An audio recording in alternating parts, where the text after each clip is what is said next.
Class चल रहा था 13/7/1967 गुरुवार को।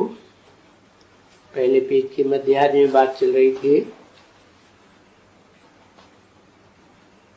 कि अब हम मानते हैं कि आत्माएं हैं, देखने में नहीं आती हैं, और जो पढ़ाते हैं वो भी देखने में नहीं आती। ऐसा तो कोई भी सत्संग में सुना नहीं होगा, कोई भी शास्त्रों में सुना क्या? ऐसे भी नहीं है कि कृष्ण ने आकर के कहा अपन को आत्मा समझो और मैं और तुम देखने में नहीं आते हो। ऐसे कृष्ण कहेगा क्या? तुम बच्चे अभी समझते हो कि कभी भी ऐसे नहीं सुना शास्त्रों में। अभी जानते हो बच्चे कि हम जो आत्माएं हैं वो आत्माएं अपन को देखने में नहीं आती, और आत्मा को ही पढ़ना है। पढ़ना भी है शरीर के द्वारा।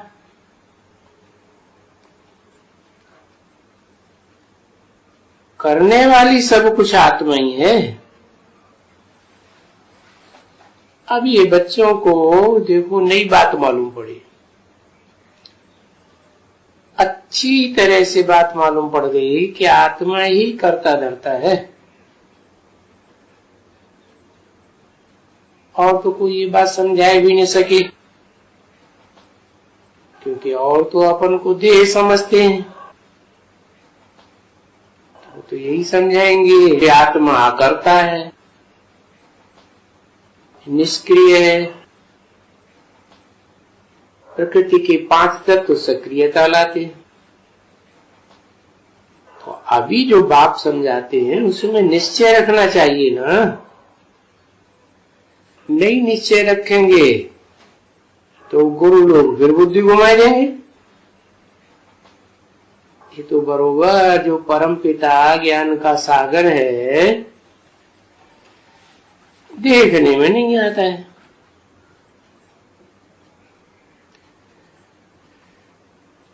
तो वो पढ़ाई कैसे सके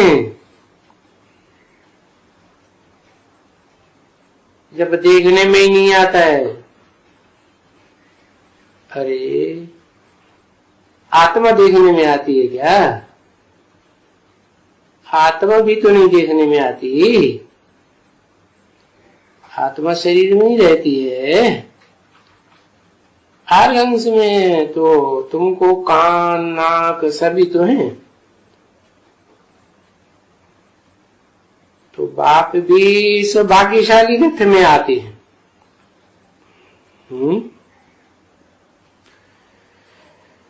किस भाग्यशाली रथ में?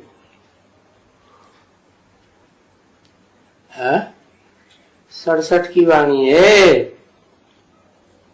किस भाग्यशाली रथ में आते हैं? मना किसकी तरफ इशारा किया? रथ की तरफ इशारा किया कि जिस रथ में भी आते हैं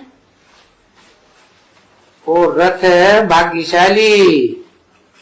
फिर बताया या तो भागीरथ में आते हैं। वो क्या करते हैं? भागीरथ किस लिए प्रसिद्ध है कि भागीरथ ने गंगा लाई। तो कौन सी गंगा लाई? पानी की गंगा लाई या ज्ञान गंगा लाई है? पानी की गंगा तो भक्ति मार्ग में स्नान करते ही रहते हैं जन्म जन्मांतर। वास्तव में ये ज्ञान गंगा की बात है। ज्ञान गंगा भी प्रत्यक्ष होगी ना, तो जरूर इस रथ को भी तो अपनी आत्मा है ना।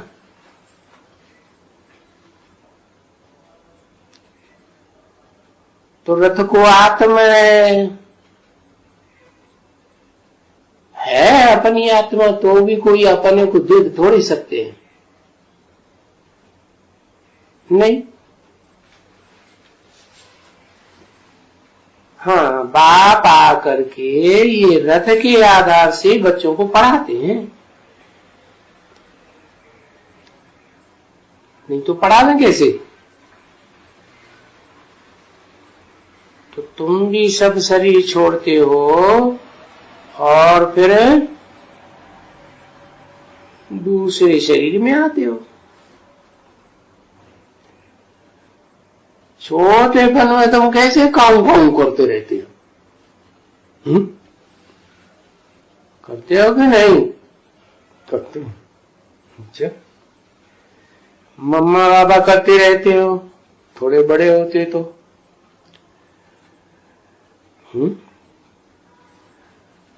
तो बड़े होते रहो। आत्मा का पहचान है क्या? क्या आत्मा है तो, लेकिन देखी नहीं जाती है। तो अभी जो वस्तु देखी नहीं जाती है,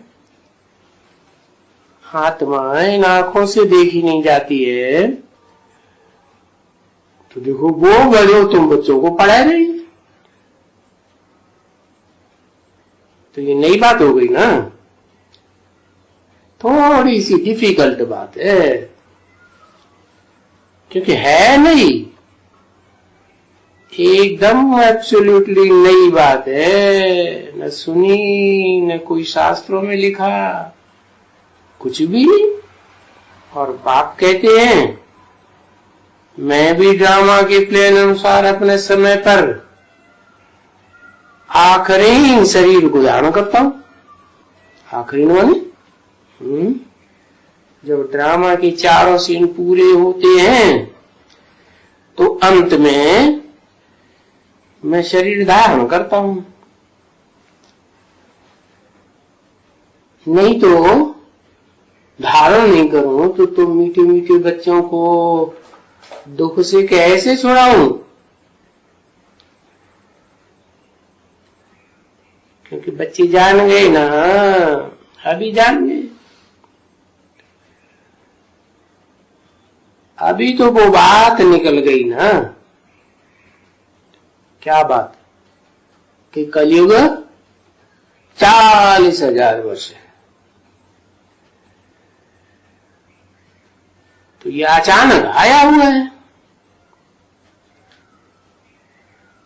कौन? बाप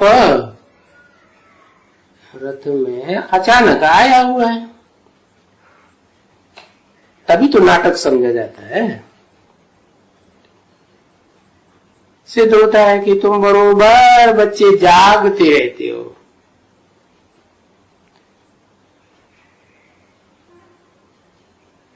और वो दुनिया वाले सोते रहते हैं। कब तक सोते रहेंगे? जब तक कोई यहां आवे नहीं समझने के लिए, तब तक सोते ही रहेंगे। आवे, आना जरूरी है? आवे नहीं, अपने ऑफिस में बुलावे, एक एक को पकड़ पकड़ के बुलाता रहे, हमें सारी बात समझाओ, तो समझेगा? क्यों नहीं समझेगा? न समझने का कारण? अरे वो ही टीचर्स, वो ही तो आके सुनाएंगी समझाएंगी ना। और एक तो नहीं समझाएगी, ढेर सारी आकर के समझाएंगी सुनाएंगी, बात बताएंगी, पूछा बताई तो होगी ना। तो क्यों नहीं समझेगी? है क्योंकि वाइब्रेशन नहीं मिलता है ऑफिस में। भ्रष्टाचारियों का ऑफिस है ना, तो भ्रष्टाचार के वाइब्रेशन है वहां। अब भ्रष्टाचार के वाइब्रेशन में श्रेष्ठाचारी शिव बाबा का ज्ञान कैसे बुद्धि में बैठेगा? इसलिए बताया कि पहले यहां आकर के तुम्हारे साथ ब्राह्मण बने, क्या है, फिर भी है ना, ऐसे तो नहीं है कोई वो यहां आकर के आर्य समाजी वारी समाजी बनेंगे या राधा स्वामी वादा स्वामी बनेंगे, नहीं।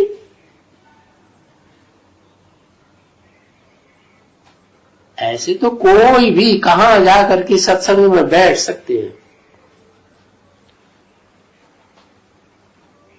और यहां सब कोई नहीं बैठ सकते, क्योंकि ये तो पाठशाला है ना।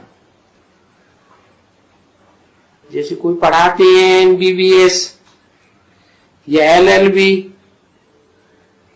पढ़ाते हैं ना, कॉलेज होते हैं ना, तो वहां कोई भी जाकर नहीं जाए बैठ जाएगा, है कुछ समझ में आएगा, कुछ भी समझ में नहीं आएगा। तो बिल्कुल यहां भी ऐसे ही कोई आकर के नहीं बैठ जाते हैं, देखें यहां क्या होता है, कुछ भी नहीं समझ सकेंगे। आते हैं ना ऐसे CID बनकर, CID के जानते नहीं, यहां CID का बाप बैठा हुआ है, CID करेंगे, वाह, CID किसकी की जाती है? कोई गलत काम करते हो तो उसकी CID करो। तुम जाओ, तुम जाकर के बैरिस्ट्री के इम्तिहान में बैठो, तब ही कुछ समझेंगे, कोई भी नहीं तो कुछ भी नहीं समझेंगे,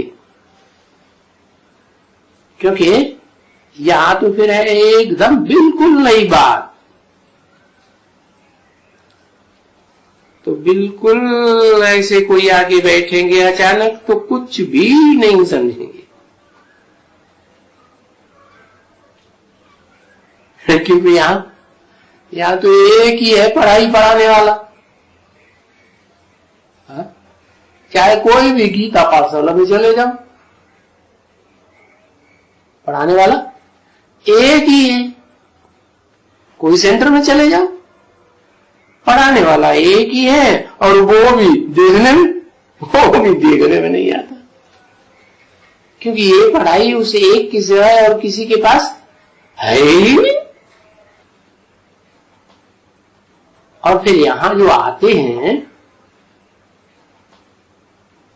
उनको भी ऐसा बना दिया जाए कि तुम देह नहीं हो जो देखने में आए, तुम क्या हो, तुम तो आत्मा हो। यहां तो आत्माओं को पढ़ाई पढ़ाता है कौन? आत्माओं का बाप सुप्रीम सोल, आत्माओं का बाप है ना, तो वो पढ़ाई पढ़ा, आत्मा है निराकारी, तो बाप भी निराकारी। हाँ, साकार तन में आते हैं पढ़ाने के लिए। तो देखो पढ़ने वालों को भी निराकार आत्मा पक्का करा देते कि तुम निराकार आत्मा हो, पढ़ाने वाला भी निराकार आत्मा, दोनों ही देखने में नहीं आते। फिर भी देखो सुनते रहते हैं ना, है कैसे सुनते हैं, आर्गन्स तो है ना, तो अंदर आत्मा है जो सुनती है, धारण करती है, धारण कर करके समझती है आत्माएं बरोबर। अभी निश्चय हो जाता है बच्चों को, नहीं तो कोई मनुष्य को निश्चय होता है, जा करके समझते हो, ये बात तो ठीक है, ये तो ठीक है कि आत्मा और परमात्मा 1367 की वाणी का दूसरा पेज, आत्मा भी देखने में नहीं आती है, सिर्फ ये समझा जाता है कि मैं आत्मा हूं और ये शरीर है।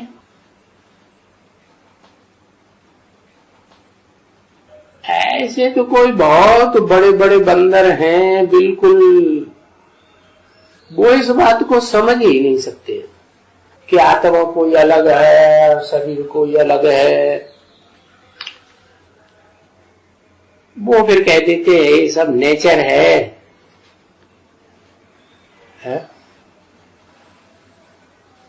ऐसे कहते हैं ना। पीछे उनका अर्थ भी वो अच्छी तरह से बैठ करके वर्णन करते हैं। तो देखो अभी तो ऐसे अनेक मत हैं, उन एक एक मतों को कितना बैठ करके वर्णन करेंगे।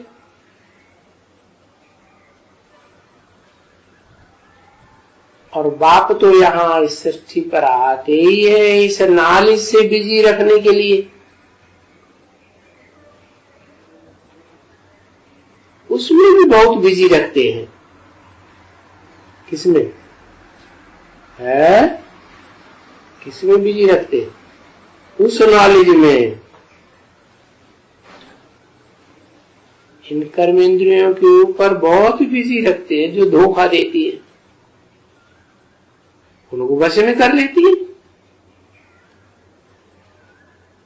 उसमें भी बाप कहते हैं ये जो कर्म है, ये आंखें हैं,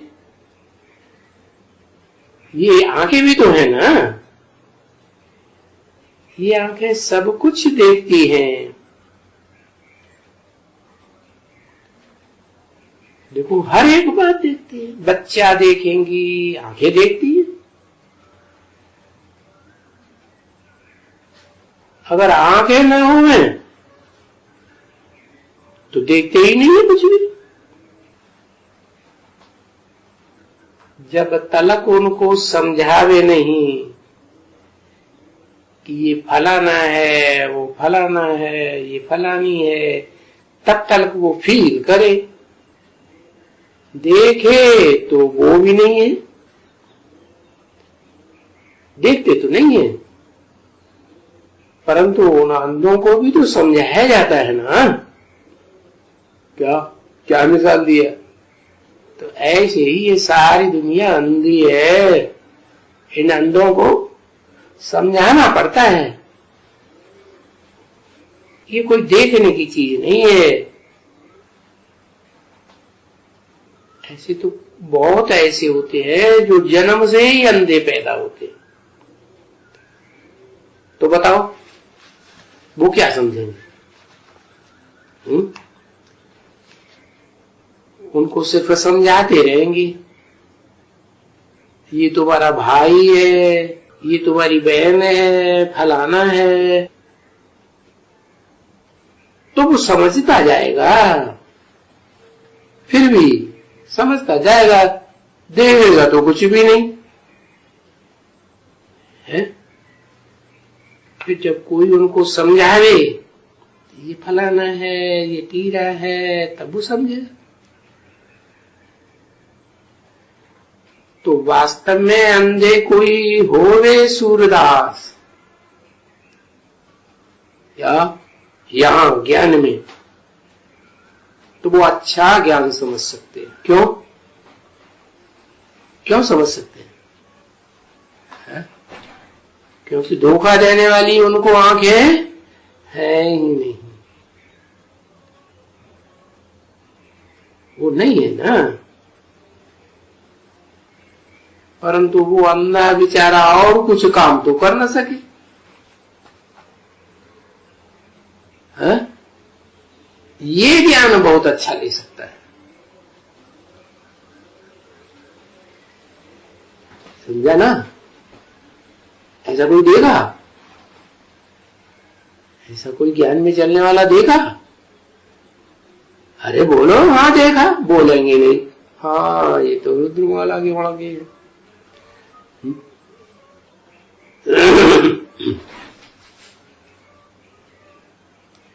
ऐसे नहीं कि बुढ़ा है इसलिए कुछ ज्ञान में नहीं बैठेगा, बुद्धि में नहीं बैठेगा।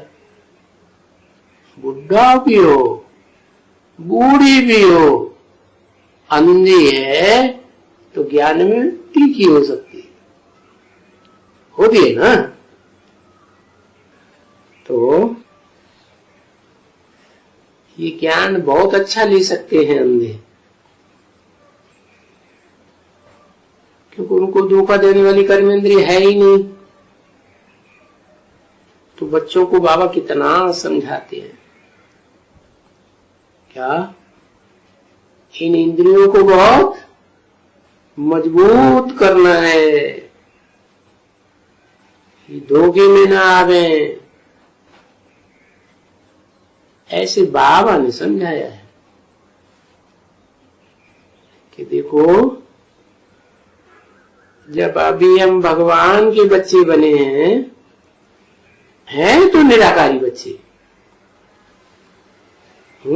ठीक है ना।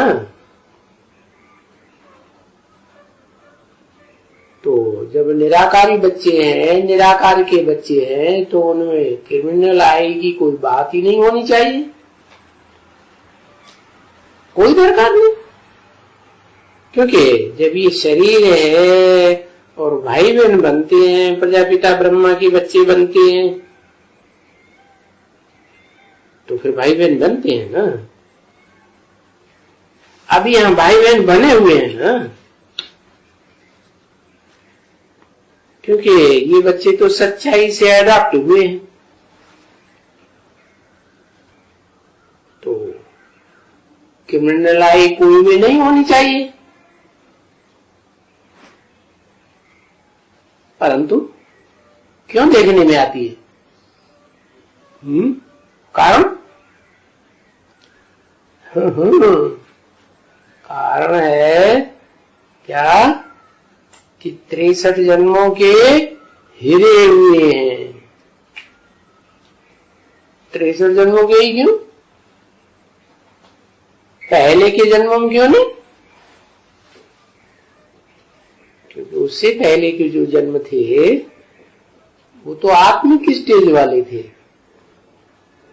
वहां सतयुग त्रेता में सब आत्मिक स्टेज वाले होते हैं।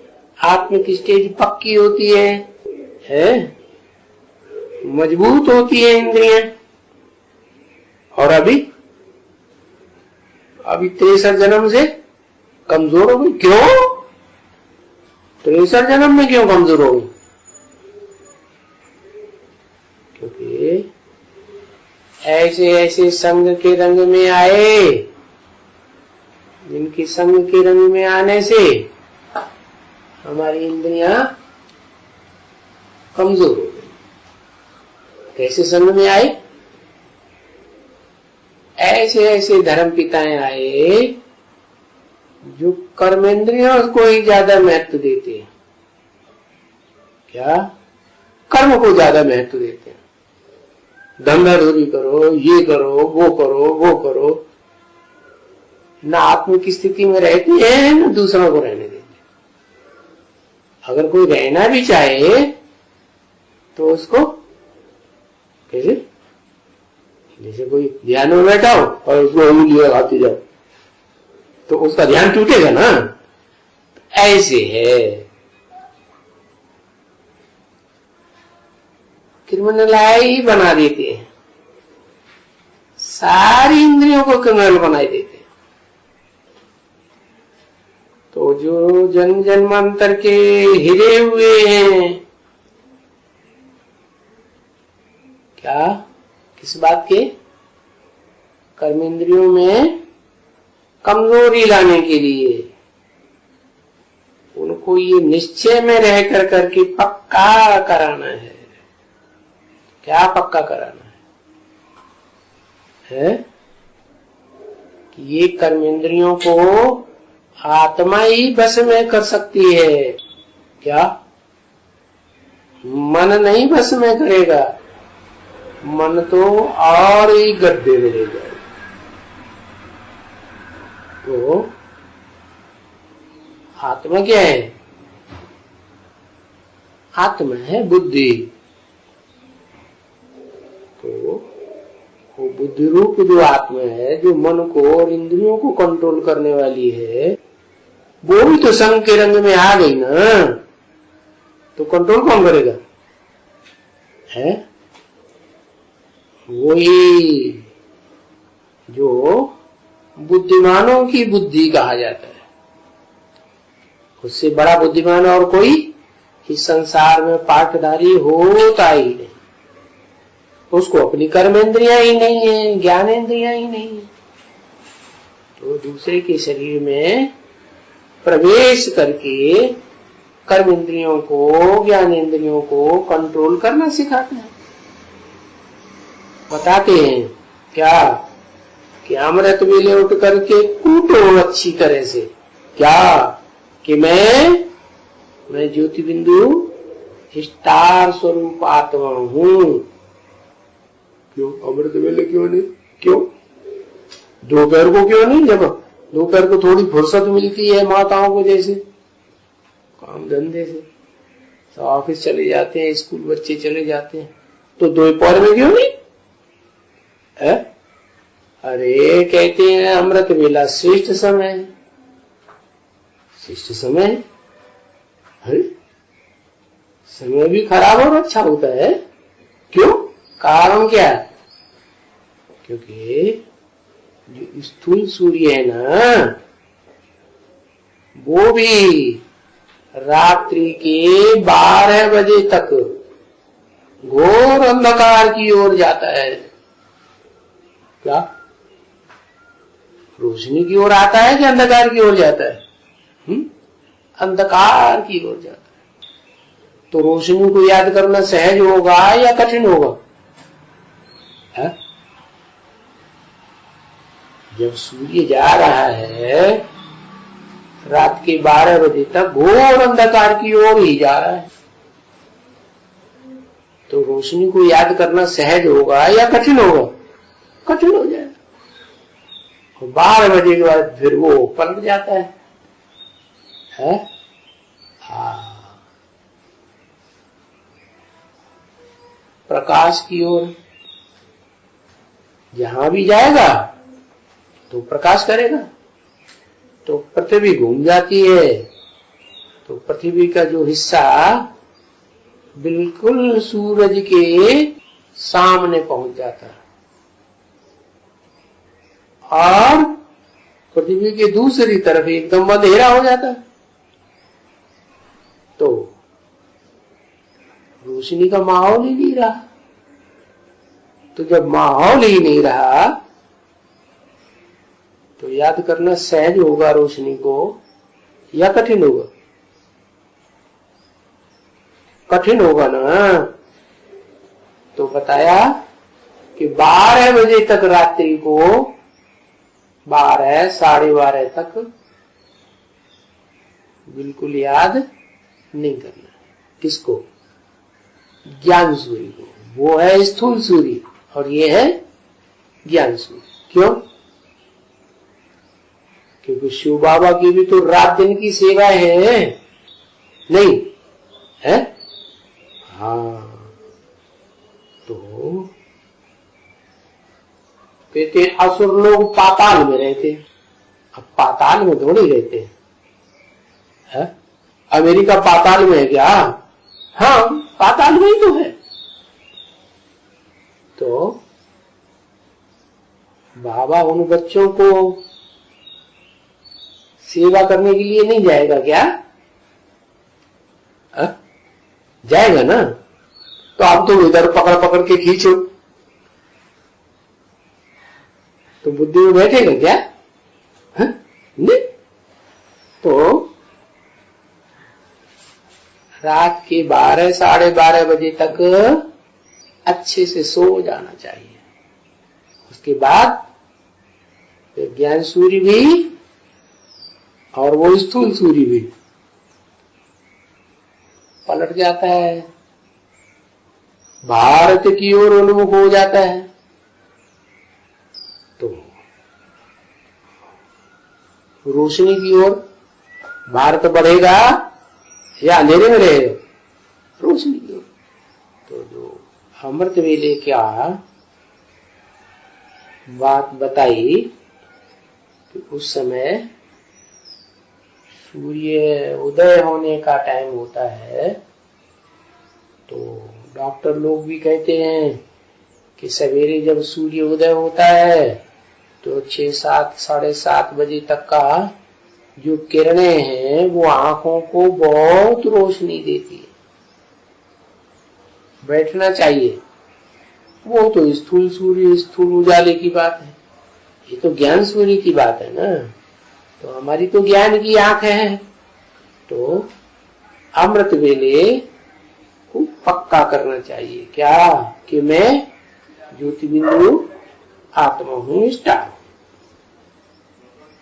तो उनको ये निश्चय में रह करके पक्का पक्का जैसे बुद्धि में बैठना। बाबा समझाते हैं ना, बच्चे पक्के पक्के एकदम कि हम आत्मा हैं, और ये आत्मा की पढ़ाई बाप हमको पढ़ाते हैं। हम आत्मा हैं, हम आत्मा पढ़ती है इस शरीर में। ये शरीर के आर्गन्स हैं। ये आर्गन्स क्या है? जैसे कोई बाजा बजाते हैं ना, तो वो बोलेगा ना कि हाँ ये बाजा है, बजाने वाला अलग है, बाजा अलग है। अपने आप को बजेगा क्या है? कोई बजाएगा तब बजेगा ना। तो ऐसे ही आत्मा कहती है ना, क्या ये तो कर्मेंद्रियां हैं, क्या एक तरह का इंस्ट्रूमेंट है, बाजा है। इन इंद्रियों से मैं कर्म करता हूं, बोलने का कर्म करता हूं, आने जाने का कर्म करता हूं, काम करने का कर्म करता हूं। बाकी मैं कोई ये बाजा थोड़े ही हूं। क्या हूं? है मैं इंस्ट्रूमेंट हूं क्या? मैं तो आत्मा। आत्मा इन कर्मेंद्रियों के द्वारा काम करती है। मैं तो बिल्कुल इनसे न्यारी हूं। ये शरीर लेकर के इनसे पार्ट बजाता हूं इंद्रियों से। तो पार्ट भी इस समय में ही बजाना है। अलौकिक दुनिया वालों की तरह तो पार्ट नहीं बजाना है? अलौकिक पार्ट क्या होता है? जो अभी समझाया ना, क्या ये कर्मेंद्रियां तो बाजा हैं, इंस्ट्रूमेंट हैं, इनमें लगाव नहीं रखना है। तो यही बात समझाई। दुनिया वालों की बुद्धि में ये बात थोड़ी ही है क्या कि ये कर्मेंद्रियां इंस्ट्रूमेंट है, इनमें लगाव नहीं रखना है। लगाव तो मैं जो हूं और जो सदा रहूंगी वो तो मैं आत्मा। तो आत्मा जो अविनाशी है उसमें लगाव रखना चाहिए ना। कर्मेंद्रियों में लगाव क्यों जाना चाहिए? लेकिन दुनिया में होता क्या है? स्त्री मरती है तो बस पुरुष का संग किया है तो उसकी कर्मेंद्रियां याद आ जाती हैं।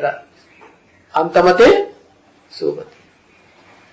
तो इंस्ट्रूमेंट को याद किया तो क्या हुआ है?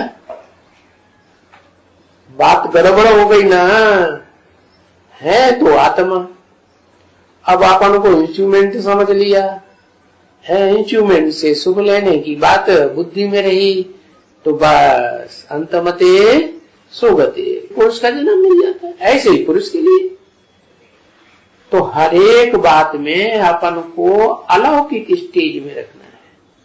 क्या दुनिया वाले समझते हैं मैं कर्मेंद्रियां हूं, मैं देह हूं, है मैं बाजा हूं। और तुम क्या समझते हो? नहीं, ये कर्मेंद्रियां तो बाजे हैं, पुराने हो जाएंगे, मैं इसे छोड़ दूंगी, फेंक दूंगी, मैं भाग जाऊंगी दूसरे शरीर में, नया शरीर लूंगी, नई कर्मेंद्रियां लूंगी। तो लगाव की बात ही नहीं। तुम्हारी अलौकिक बातें हैं, इस लोक की बातें नहीं है। इस संसार में जो बातें दुनिया की बुद्धि में है वो बातें तुम्हारी बुद्धि में नहीं। और कोई भी मनुष्य ये पार्ट बजाते ही नहीं। कैसा? जैसा हम कर्म इंद्रियों में, ज्ञान इंद्रियों में बेलगाव का पार्ट अपन को आत्मा समझ करके बजाते हैं, दुनिया में ऐसा कोई पार्ट दुनिया वाले थोड़े ही बजाते हैं। तो हम तुम ये पार्ट बजाते हो अपन को आत्मा समझ करके, तो वो नया पार्ट होता है ना। क्या क्या नया पार्ट होता है? अब यह अलौकिक बात समझता ही ना। दुनिया वालों की तो लौकिक समझानी है, लौकिक समझ है, तो बाप आकर तुमको अलौकिक बातें, अलौकिक ज्ञान समझाते हैं। क्योंकि ये घड़ी घड़ी अपन को आत्मा समझ करके बाप को याद करना। आत्मा भी समझो, देह और देह की इंद्रियां न समझो, नहीं तो उनमें लगाव लगेगा। और साथ ही साथ बाप को भी याद करना। क्यों? अकेली आत्मा समझे तो नहीं चलेगा। क्यों नहीं चलेगा?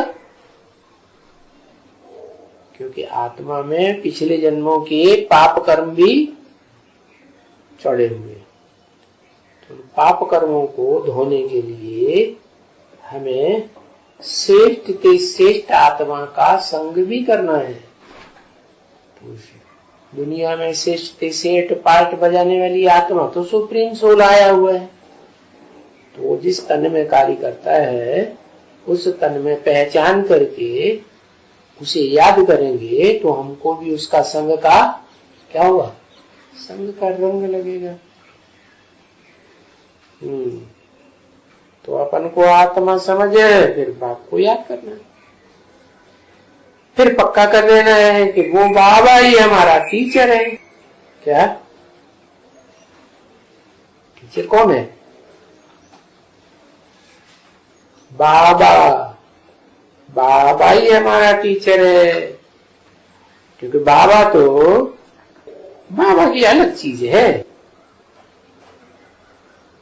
बाबा अलग चीज, टीचर अलग हो जाता है। बाप और टीचर एक ही होता है क्या? बाप अलग, जन्म देने वाला, वर्षा देने वाला, और टीचर न जन्म देता है न वर्षा देता है, पढ़ाई पढ़ाता है। तो परंतु यहाँ तो खासियत क्या है? यहाँ वो ही हमारा बाप है और वो ही हमारा टीचर है।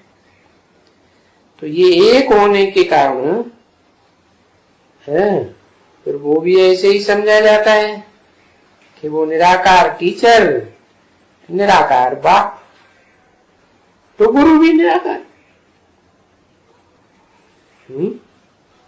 जो सदगति करने वाला है आत्मा की, वो मुक्ति, जीवन मुक्ति देने वाला सदगुरु भी निराकार।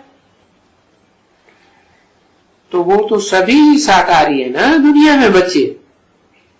बाप भी साकारी होता है, माता तो होती है साकारी, यहाँ भी तो वहां भी, और टीचर भी साकारी और गुरु भी साकारी। तो यहाँ हम है निराकार, हमारा बाप भी निराकार, टीचर भी निराकार, सदगुरु भी निराकार। हम निराकार ही पढ़ते हैं। तभी तो समझा जाए ना कि आत्मा परमात्मा अलग रहे बहुकाल। क्या बहुकाल? क्यों? बीच में तो ऐसा हुआ ही नहीं कभी कि बाप वो ही हो, टीचर को न स्वर्ग में न नरक की दुनिया में, न सुखधाम में न दुखधाम में। क्या क्या कि बाप, टीचर और सदगुरु एक ही हो? नहीं। तो फिर मिलना यहां होता है ना कि बाप को पावन बनाकर साथ ले जाना है, और यहां आकर के पावन बनाना होता है क्या ऐसे नहीं कि वहां परम धाम में बैठे बैठे, निराकारी धाम में बैठे बैठे पावन बनाते रहे, क्या प्रेरणा से पावन बन जाएंगे? नहीं, क्यों आकर के बनाना होता है? आने की क्या जरूरत? जब त्रिकालदर्शी है तो जानता है ना, कौन पहले बनेगा कौन बाद में बनेगा, तो आने की क्या दरकार है? आएगा नहीं तो संग का रंग कैसे लगेगा? निराकार आत्मा को, निराकार बाप का संग का रंग तो नहीं लग सकता ना, जब तक शरीर धारण न करे। क्या ड्रामा में 4 सीन हुए तो जो स्वर्ग के देवताएं थे वो नीचे गिर करके नारकीय क्यों बन गए? क्योंकि संग का रंग लगा ना। तो ऐसे जो पतित बन चुके हैं उनको पावन बनने के लिए फिर क्या करना पड़े? उल्टा करना पड़े। अनेकों के संग के रंग से पतित बने तो एक साकार के संग के रंग से क्या बनेंगे? पावन बनेंगे। कैसा संग का रंग है? मन का भी संग का रंग, तन का भी संग का रंग, धन का भी संग का रंग, समय संसर्ग संपर्क सब प्रकार से एक का संग। अगर विचार में जाते रहेंगे, कोई दूसरे को याद करेंगे, दूसरे का संग करेंगे, तो फिर नीचे उतरना हो जाता है। 13/7/67 गुरुवार की वाणी का 3रा पेज, प्रातः क्लास। तो फिर जब हम पवित्र बन जाएंगे, पावन बन जाएंगे, तो फिर वहां जाकर के मिलेंगे। कहां जाकर? है पवित्र धाम में, जो सदा पवित्र धाम है, निराकारी धाम है। सदा पवित्र क्यों है? क्योंकि वहां 3 गुणों वाली प्रकृति जिससे हमारे शरीर बनते हैं वो वहां होती ही नहीं। क्या तो गुणात्मक प्रकृति वहां होती है क्या? नहीं, वो नहीं होती। वहां हम निराकारी स्टेज में मिलेंगे, ब्रह्मलोक कहो, वो तो व्याप्त ही नहीं आ रही है। क्यों? क्योंकि वहां परमधाम में, आत्मलोक में कोई भी ड्रामा का खेल नहीं चलता है। क्या खेल सारा कहां चलता है? अरे रंगमंच पे जाएंगे तो कपड़े बदल बदल के पार्ट बजाने पड़े ना। कपड़ा बदलेंगे ही नहीं तो पार्ट कहां से चलेगा? है घर में तो तुम चाय जैसे रहो, क्या बाथरूम में चाय जैसे रहो, कोई कुछ नहीं। लेकिन रंगमंच पे तो सारी दुनिया देखेगी ना, तो क्या करना पड़े? कपड़े धारण करने पड़े ना। तो ये शरीर रूपी वस्त्र है, ये ड्रामा का खेल चलता है। तो वहां परम धाम में तो ऐसा कुछ भी खेल नहीं चलता। वो तो अपना घर है, चाहे जैसे रहो। क्या कहा? परम धाम। जैसे कि सब आत्माएं वहां रहती है। क्या मक्खी हो, मच्छर हो, पशु हो, पक्षी हो, मनुष्य हो, देव आत्माएं हो, राक्षसी आत्माएं हो, सब आत्माएं मन की मस्ती से रहती है। वो मनुष्य जाते हैं, वो जाकर के अपने अपने घर में रहते हैं, तो कहां फ्री महसूस करते हैं?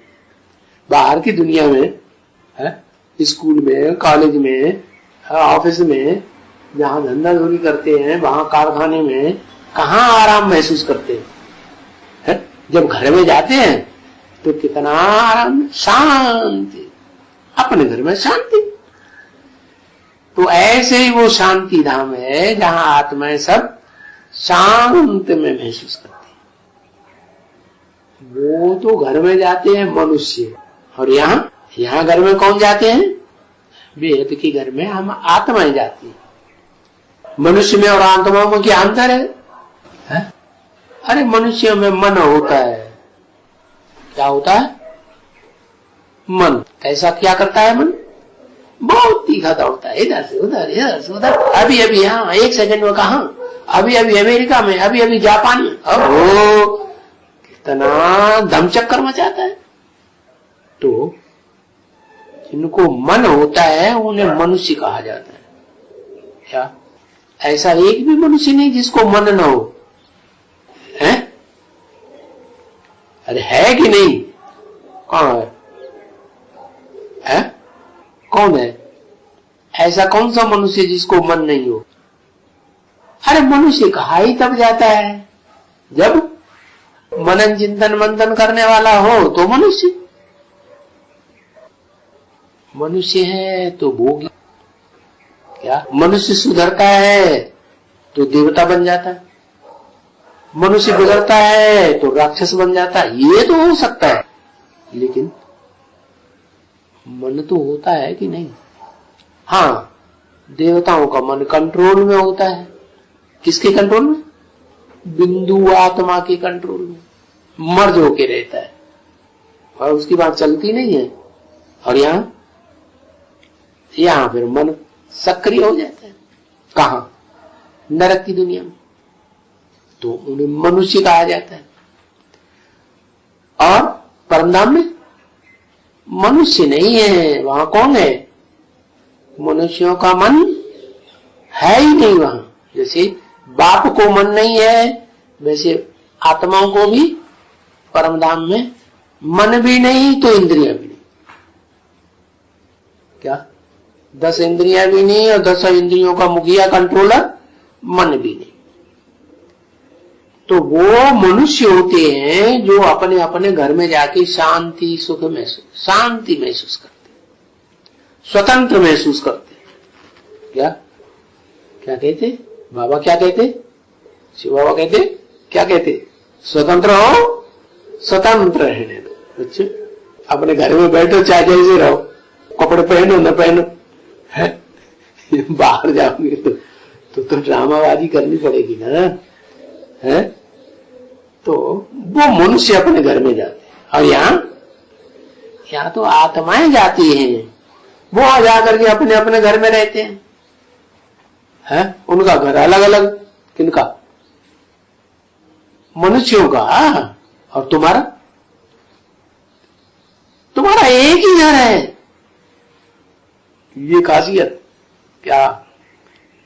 मनुष्यों के घर अपने अपने अलग अलग होते हैं, और तुम आत्माओं का एक ही घर। कितनी शांति होगी, है? लड़ाई झगड़ा होगा, सवाल ही पैदा नहीं होता। तो सब वहां चले जाएंगे आत्माएं। परंतु ऐसे नहीं है कि घर में आना है और जाना है और नाटक बजाना है। कैसे नहीं है कि वहीं जाके बैठ जाओ? हा? ऐसे होता है क्या? दुनिया में लोग घर में रहते हैं, जिंदगी भर घर में ही रहते हैं। बाहर आना जाना करते हैं कि नहीं? करते हैं ना। तो ऐसे ये भी बेहद का घर है आत्माओं का। वहां जाकर के बैठ नहीं सकता कोई। हाँ, कोई ज्यादा बैठेगा, निठल्ला होगा तो बैठा रहेगा। कोई सक्रिय बच्चे होते हैं तो दुकानदारी संभालते हैं, कारखाना संभालते हैं, खेती बाड़ी करते हैं, धंधा दौड़ी करते हैं, तो बैठे नहीं रहते। तो बाप के घर में भी ऐसे बच्चे हैं। कैसे? कोई तो बड़े सक्रिय हैं, घर में बैठना पसंद ही नहीं करते, आते ही नहीं। कोई ऐसा बच्चा है जो घर में आया ही नहीं है? होता नहीं, हम अपने घर को ही घर बना देंगे आत्मा का। कोई है?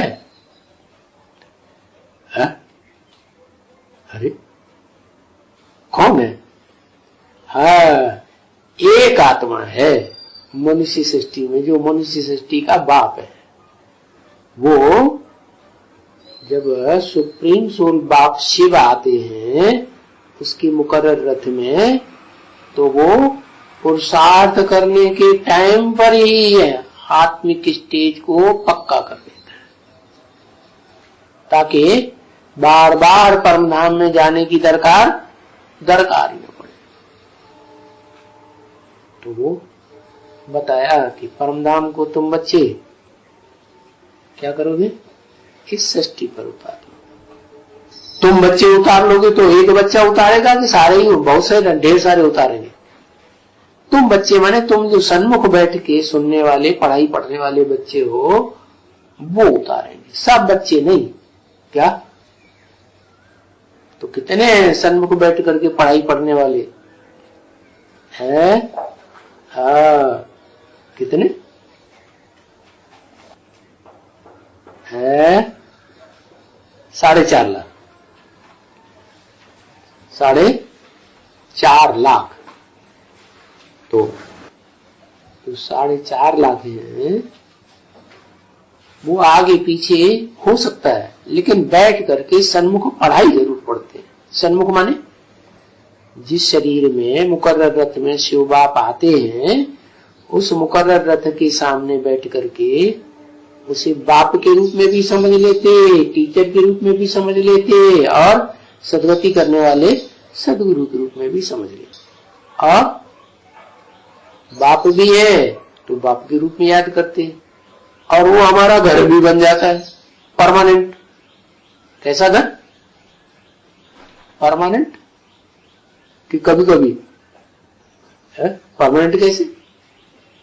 कि जिस जन्म में भी जाएंगे है तो बस हम उसके राज्य में ही रहेंगे। क्या? दूसरे के राज्य में नहीं जाएंगे। जैसे परमधाम में किसका राज्य? आत्मलोक में किसका राज्य? आत्माओं के बाप का राज्य। तो ऐसे ही इस षष्ठ रूपी रंग ऐसे ही उस षष्ठ रूपी रंगमंच पर किसका राज्य? हाँ, जो एक आत्मा जिसके लिए बोला भाग्यशाली रथ। कैसा रथ? ऐसा भाग्यशाली रथ कि वो जहां जहां जिस जन्म में भी जाएगा, वो वहां क्या खासियत होगी कि उसके जो जन्म जन्मांतर के साथी हैं, वो कोई न कोई रूप में साथ में रहेंगे जरूर। क्या? वो दुश्मन बनने वाले नहीं। तो देखो भक्ति मार्ग में क्या दिखाते हैं? भक्ति मार्ग में इसकी यादगार कोई है? अरे कैलाश के वासी, उसके साथ कौन रहते हैं? रुद्रगण है, रुद्रगण रहते हैं ना। प्रेत, क्या प्रेत भी रहते हैं कि नहीं? हाँ, वो भी रहते हैं। तो ऐसे नहीं है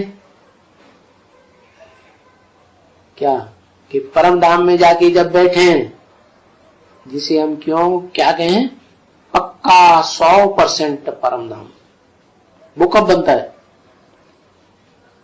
जब कल्पांत होता है, 4 युगों का अंत होता है, महाविनाश होता है। तो इस सृष्टि पर महाविनाश के बाद हम सब आत्माएं बिंदु बिंदु, क्या जो बाप के बच्चे हैं स्पेशल, वो बाप का जो घर बनाया शिव बाप ने आकर क्या नाम दिया? परम ब्रह्म। वहीं जाकर के बैठे। तो वहां जाकर के बैठेंगे तो फिर कुछ टाइम आना जाना नहीं होगा। क्या? जब तक प्रकृति के 5 तत्व सात्विक बने, तब तक क्या करना पड़ेगा? बस घर में शांति से रहना पड़ेगा। ऐसे नहीं कि अब नहीं हम खेलने जाएंगे, ये करने जाएंगे, घूमने फिरने जाएंगे, नहीं। तो आना जाना नहीं। वो फिर उनके लिए, किनके लिए, किनके लिए है? ये तो बताया नहीं ये किनके लिए आना जाना। तुम्हारे लिए तो समझा, आते हैं तो फिर वापस नहीं जाते। कहां वापस नहीं जाते? और किनके लिए है? उनके लिए है जो नरक की दुनिया से ही आते हैं और फिर नरक की दुनिया में ही उनको वापस जाना। तुम कहां जाओगे? तुम तो सुख की दुनिया में, सुखधाम में जाओगे, तुमको दुखधाम में नहीं जाना। तो जो आए हैं उनको वापस नहीं जाना है, जैसे गीता में लिखा हुआ है। वो धाम है जहां सूरज चांद सितारों का प्रकाश नहीं पहुंचता, तद धाम परमम मम, जहां जाकर के आत्माएं फिर वापस इस दुखी संसार में, नारकीय दुनिया में, कलयुग द्वापर में नहीं लौटते। हाँ, तो फिर हम वापस नहीं जाते। तो जब तक हम पूरा पाठ पिछाड़ी तक में अदा करें, क्या सुख की दुनिया का, क्योंकि सबका पार्ट उंधा हुआ है ना इस ड्रामा के अंदर। कोई स्वर्ग में शुरुआत में ही पहुंच जाएंगे, कोई बीच में पहुंचेंगे, कोई त्रेता के अंत में पहुंचेंगे। पार्ट अपना अपना नुदा हुआ है रंगमंच पर जाकर के पार्ट बजाने का। तो तुमको अभी नरक की दुनिया में वापस नहीं जाना। तो फिर क्या करना है? नहीं जाना है तो क्या करना है? शांति से कुछ समय निद्रा लेंगे कि नहीं है? कि पूरे निद्रा जीत बनेंगे? है निद्रा जीत बनेंगे कि निद्रा लेंगे? निद्रा लेंगे, छोड़ेंगे नहीं। अच्छा, यहां पुनर्जन्म लेते रहने हैं। कहां? द्वापर कलयुगी नरक की दुनिया में। कहां तक के जब सब आत्माएं आ जाएं, आते जाएं, सतो प्रधान आते जाएं और सतो से रजो, रजो से तमो बनते जाएं। पिछाड़ी में आकर के जब नाटक पूरा होता है तो उसको कहा जाता है अब ये ड्रामा पूरा हुआ और ये दुनियादारी भी पूरी हुई और ये मनुष्यों का जो झाड़ है, षष्ठी रूपी वृक्ष है, ये भी पूरा तमो प्रधान बन गया। अब क्या करना है?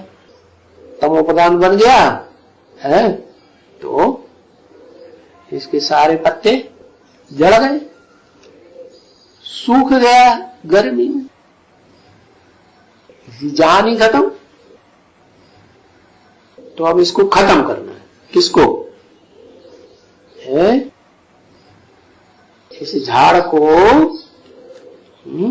चाहे कोई भी धर्म की डालियां हो, कोई भी धर्म का तना हो, पत्ते हो, फूल हो, फल हो, उस पर बैठी हुई भांति भांति के जीव जंतु हो, प्राणी कोई भी हो, सबको खत्म करना है।